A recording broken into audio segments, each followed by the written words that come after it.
My father-in-law, the judge. The sound of the gavel echoed like a coffin lid sealing shut. 10 years. My 16-year-old daughter stood frozen, her hands trembling as the deputies led her toward the side door. She looked at me once, just once, like a child begging for a parent to tear the nightmare away. I didn't move. Not yet. Across the courtroom, my father-in-law sat higher than God, his black robe draped like armor, face carved in stone. A federal judge, untouchable, untamed. He had wanted this moment. I saw it in his eyes, the quiet satisfaction hidden beneath the guise of justice.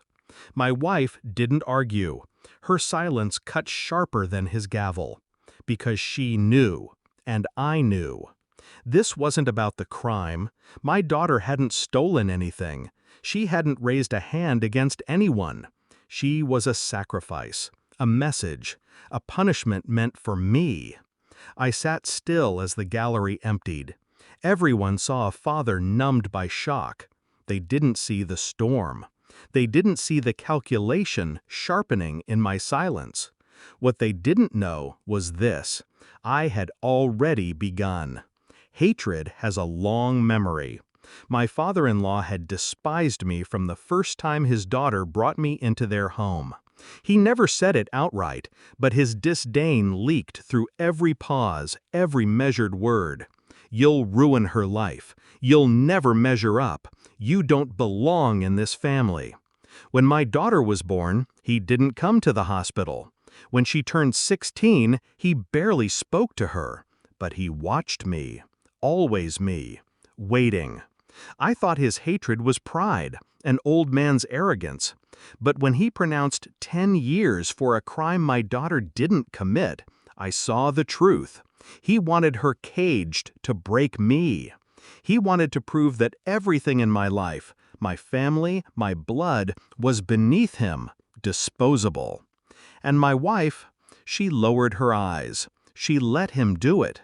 That was the betrayal that hollowed me. I walked out of that courtroom in silence, but inside I screamed. I screamed until it turned into something sharper, something cold. Hate is a fire, but revenge is ice. I didn't argue in court. I didn't shout or plead. That would have pleased him. Instead, I moved in silence. I pulled records, trial transcripts, financial documents buried under false names. I listened to whispers around the courthouse, where clerks spoke too freely in the late hours. I collected threads, thin, fragile pieces, but when woven together, they became a noose. I found sealed cases he had interfered in, a witness he had silenced, and something worse, evidence he had buried against his own daughter, my wife.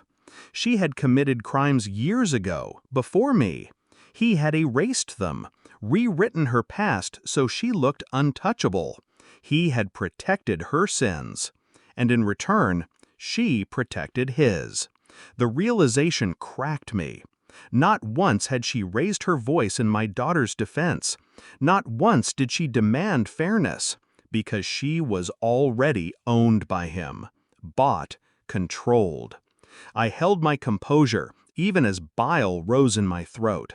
My daughter rotted in an adult prison cell, her childhood severed by a man who called himself family. Every night I sat at my desk, documents spread before me, hands steady, mind precise. I wasn't preparing for war. I was preparing for the execution of a truth no one could bury. The appeal hearing was quiet, routine. My wife sat rigid, her father beside her, smug as a priest waiting for confession. They believed they owned the courtroom. When my turn came, I rose with a single envelope in my hand. No theatrics, no speeches, just paper. I walked it to the bench, placed it before the appellate judges. My father-in-law's eyes narrowed. My wife didn't breathe. The envelope was opened.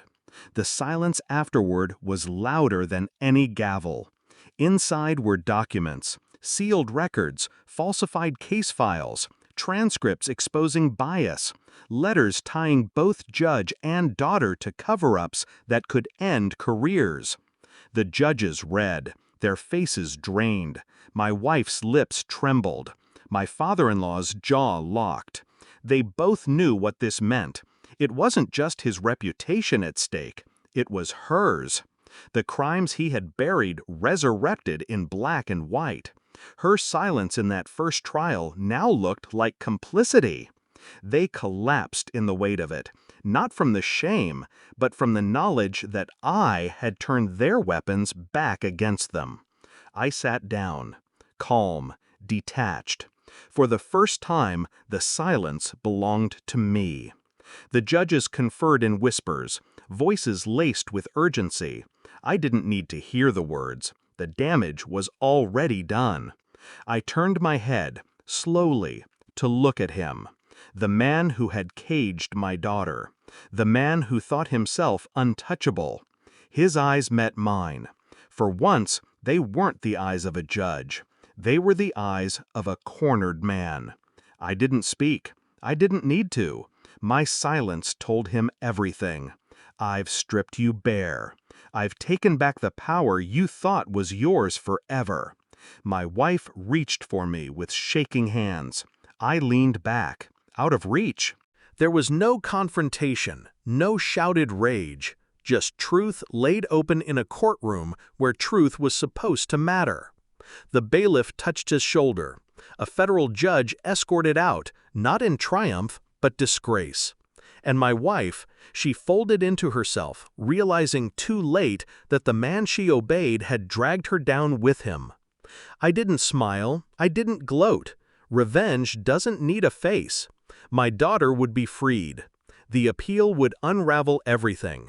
But even that victory felt hollow, because innocence lost can never be restored. I walked out of that courthouse alone. The air was sharp, cold, cleansing. Behind me, their lives collapsed, careers destroyed, family fractured. Ahead of me, nothing, just silence. I didn't feel triumph, I didn't feel relief, only clarity, the kind that comes when you finally cut the last thread binding you to the people who betrayed you. My wife was no longer my wife. My father-in-law was no longer a judge. They were just broken figures crumbling under their own lies. And me? I was simply free. Justice hadn't saved us. I had, and that was enough.